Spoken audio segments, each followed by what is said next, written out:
Welcome to Peter and Roughie's football show. We're on every night of the week, 6:30 on STV Edinburgh and STV Glasgow.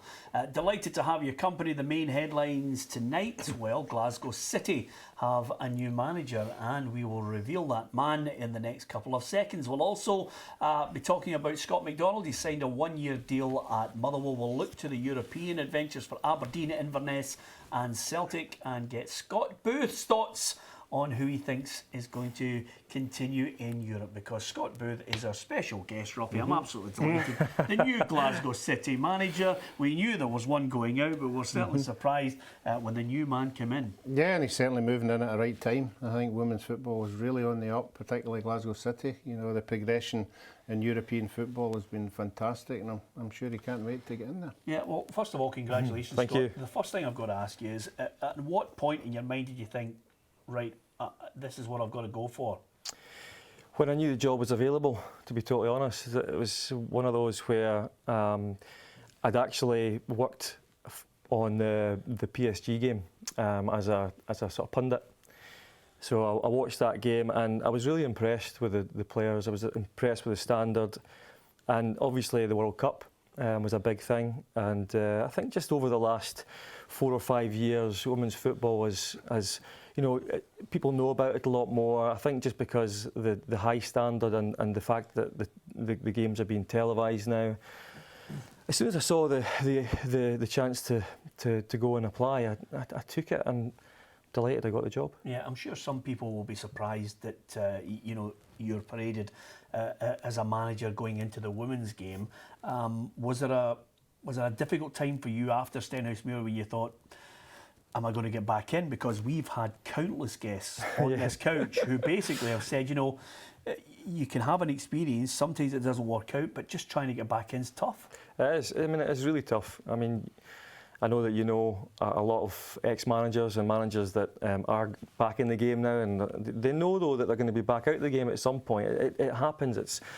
It's just one of these things we were talking about just off air, about the fact that I think it's now, 11 months is the average. It's gone down from, I think you said 18 months only a couple of weeks ago. Yeah. 11 months the average in the job. Obviously there are exceptions, and you know, managers who never actually have to apply for a job. They go into their first job and they're very successful, and after that it's people, you know, come and get them. But for the majority, you've got to apply. You've got to go through a rigorous interview process. There's always, you know, 40, 50 applicants for the job of a high standard. So for me, you know, I did apply for a couple of jobs. I was close to getting a few, but you do think, am I going to get back in? And as a football manager and somebody who wants to be involved with football, it was important that I did get back in quite quickly, and I couldn't believe that I was offered the job, because for me at this point in time it was absolutely perfect, a great suit. Yeah, absolutely. I mean, we've been out there with him. I'm just writing this down, Roughie.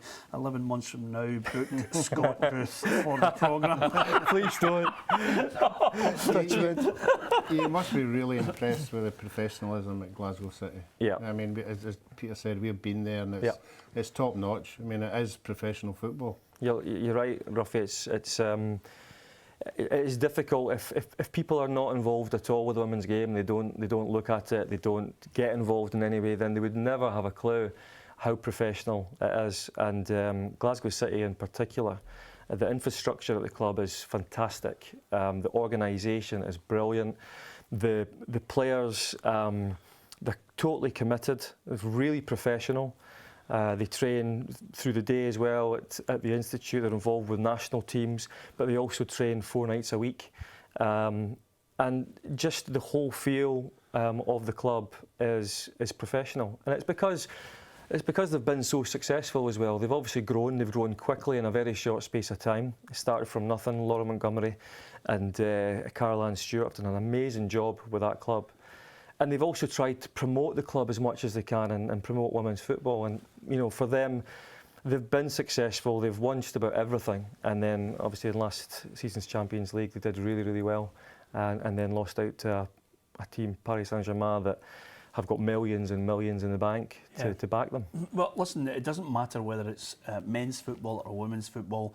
You still have the same pressures as a coach.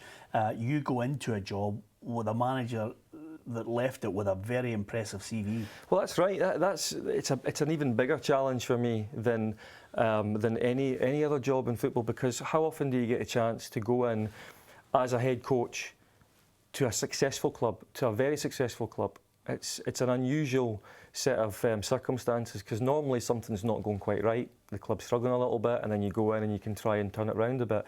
This way, for me, it's a completely different experience. I'm going to have to go into this club and maintain the success that they've had already, and hopefully, if I can, take it on a notch, but it'll be difficult.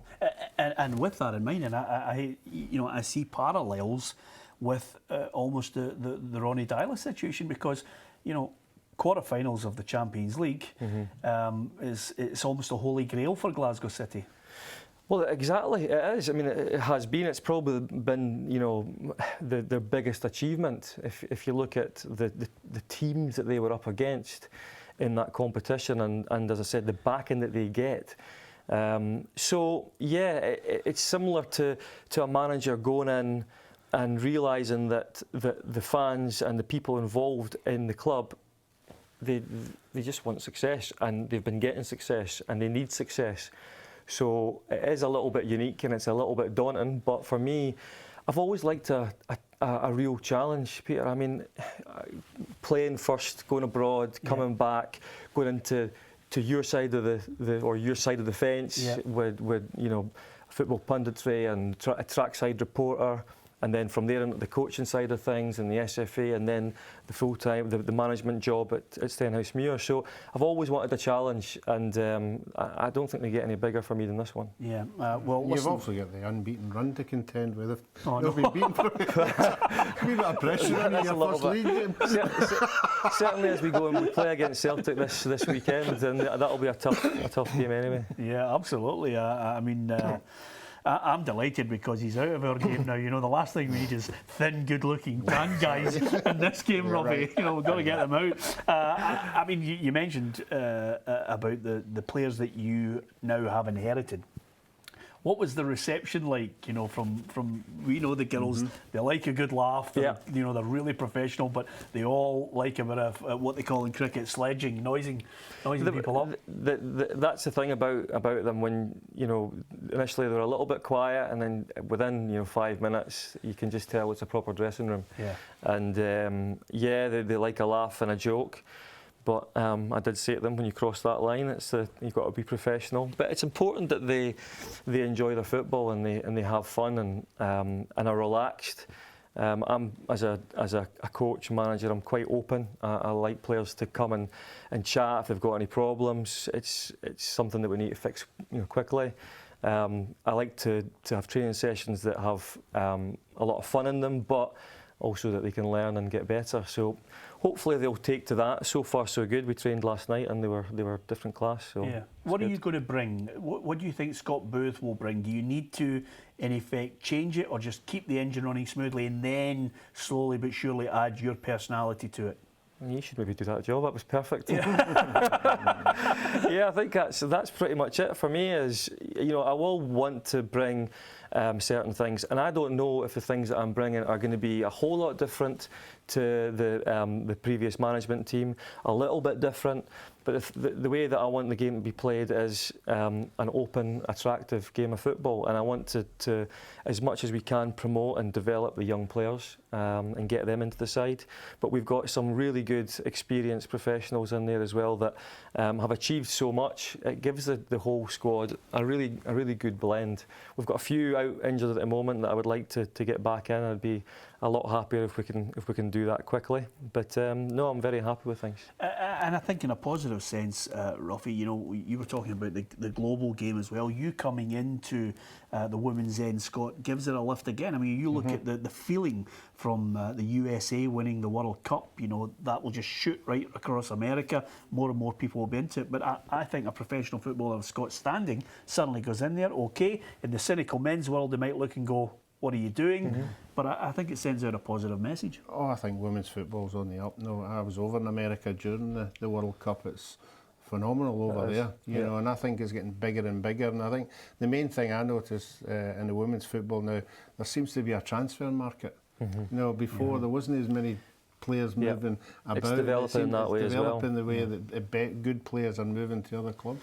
Well, listen, we'll talk more about Glasgow City in the next part of the programme. We'll also talk about some of the ins and outs at the Premiership clubs and the lower league clubs in Scotland as well. You can get involved with us on Twitter at peterandroughie.com and also give us your thoughts on Facebook as well. Facebook.com/peterandroughie.com as well. So, more to come. We'll talk about it all with Scott Booth next.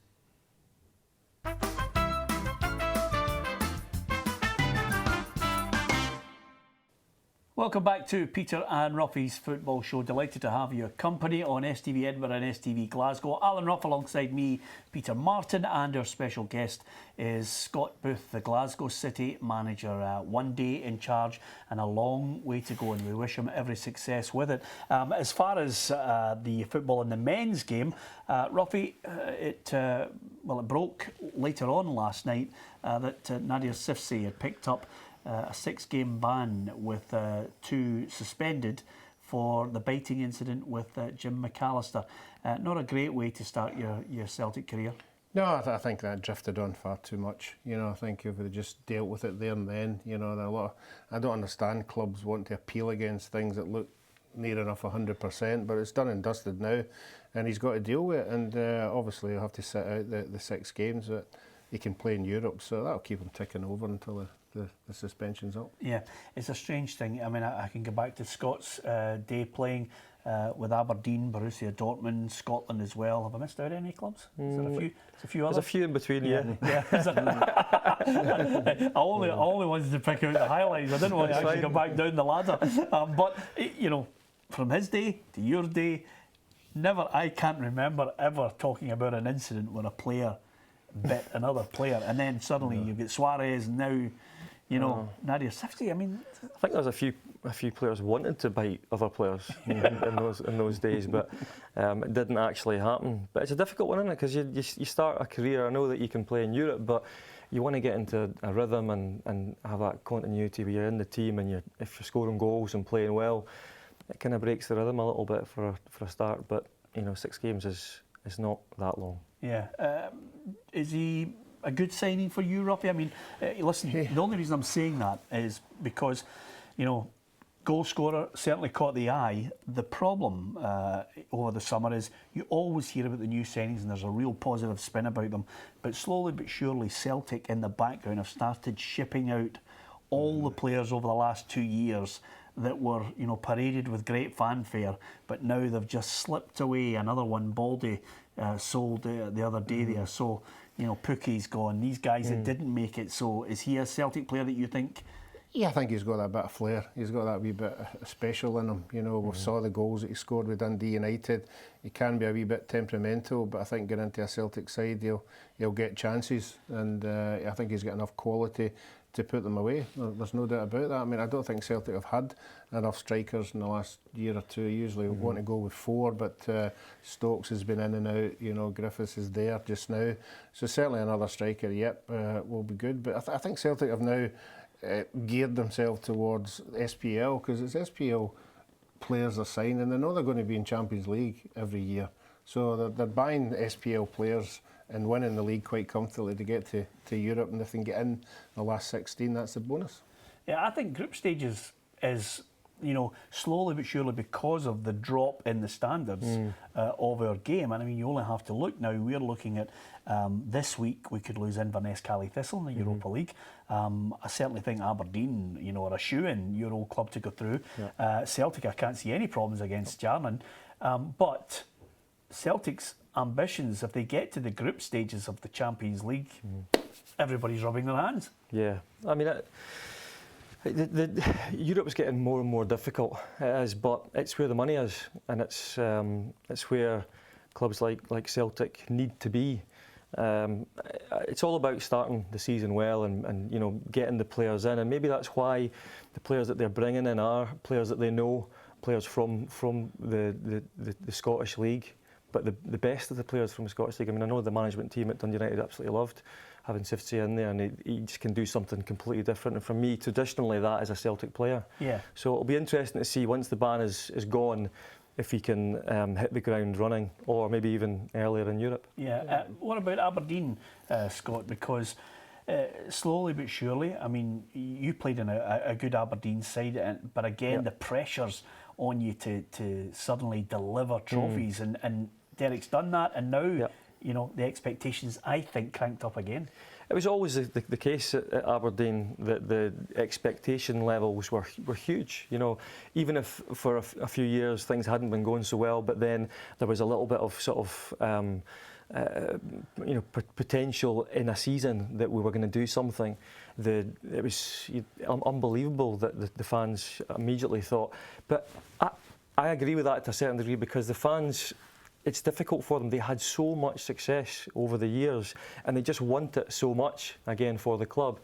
So I've been delighted over the last 5 years that they've had so much success, and that Derek's done such a great job since coming in as well, and that they have a good team. It's not just like 2 or 3 good players. Yeah. It's a good side, and it works well. It's balanced. So. No, I think they'll have no problem. And he's got and you'll know this better than anybody now. I think this is going to be. You know, apart from your coaching skills, you're going to have to recruit well, and Derek, I think, has done that well at Aberdeen. Well, I think Derek will be playing on the success they had last year, although it petered out a wee bit near the end. But I think he'll have the players believing that they held on to Celtic for a long, long time. They know that it's a given that Celtic's going to win the league, but I think he'll have a belief in these players now that they can, if they can hang on that long, they might just push it a wee bit extra to make that gap even closer. It's going to be difficult though, Roughie. I mean, there's no doubt about it. To maintain that sort of consistency for Aberdeen on the budget that Derek's got. And although he's managed to do a brilliant job to bring in really good players, you know, both young and experienced at the right times, and get that blend, I think it will be tough for them. But as you say, what they really have got is that belief that they now can actually sustain it, and the belief that they can win games when it gets really tight, and that's been the problem in the past. They are the number 2 side now, because. Well, I was going to ask you. Here's a question for Scott. Do you think, and you can answer this as well, Roughie, do you think Hearts hinder or help Aberdeen's cause in this battle? To be honest, I would like to think they hinder it, because that would then mean that they are challenging, and they're up there, and they're as good a side as Aberdeen. And it comes down to, for me, it makes Aberdeen a better side, that they've got Hearts to contend with as well. It but makes in the the end, league they better. cut each other's throats then, Scott, and Celtic benefit. But they might not. Yeah. That's where Aberdeen, if they have, you know, if they want to be there at the very, very end and have a real chance, they've got to be able to see off a good Hearts side, and it's good for the fans and good for the league. Hearts were impressive last year, and by all accounts, again, they've been bringing in players we don't know a lot about, but obviously they've done their homework. They look as if they're going to be an improved side. I think Dundee United won't be up there, because by the time the season's finished, Celtic will probably bought all their players. And that must be difficult. It must be difficult. That must be so difficult. That's hard for fans to take. Yeah, hard for the whole club. It must be such a difficult thing. Heavy pill to swallow, that one. It's not easy at all. But I do think, going back to Hearts, that Robbie Nielsen's done an amazing job, and I've got a lot of belief that he will get in the right people, with Craig Levein helping him there. I just feel like it's again a good balance off the field. And the fact is that they've brought through so many good young players that are desperately hungry to make a success of themselves. Now, on the flip side of that, when you get a good young player that all the fans like to see, we raved last season about Scott Allan. Suddenly there's a wee sniff that Rangers could be in there. That would be a magnificent signing for Rangers. But why, oh why, in the last year of his deal would Hibs take the money and run, when clearly they've got a settled side there? They must look and say, we could give Rangers a run for their money. I would have thought so, yeah. I mean, Scott Allan is a fantastic player. I was lucky enough to be part of the coaching staff for the under-21s when he was in the squad a number of times, and he's just so gifted, really good player. But as you say, Hibs need to hang on to these players if they've got aspirations to get back up. Yeah, I mean, if Dundee United lose 3 players, that one player would send a signal to the Hibs fans again, Roughie. Yeah, I would like to think the board have learned their lesson. I mean, I think the supporters have been hanging on there for years and years. They've lost nearly 2 full teams with players moving on. So this one player would send out the wrong signals, definitely. Yeah. One other little bit of news. I think it's great that Scott McDonald has decided to stay in our division. Motherwell have pulled out all the stops. They've got him on a 1-year deal. Yep, it looked as if he was looking for a club to settle. We heard Stephen McManus saying his family loved the area, they loved the club. I think he falls into that category at this stage of his career. It's all about, you know, being stable and stop moving about and enjoy your football. Yeah. Well, we're in the last 30 seconds, so I always like to get a bit of opinion for you. Not getting off the programme that easy. Celtic to go through? Definitely. Aberdeen? 100%. Inverness?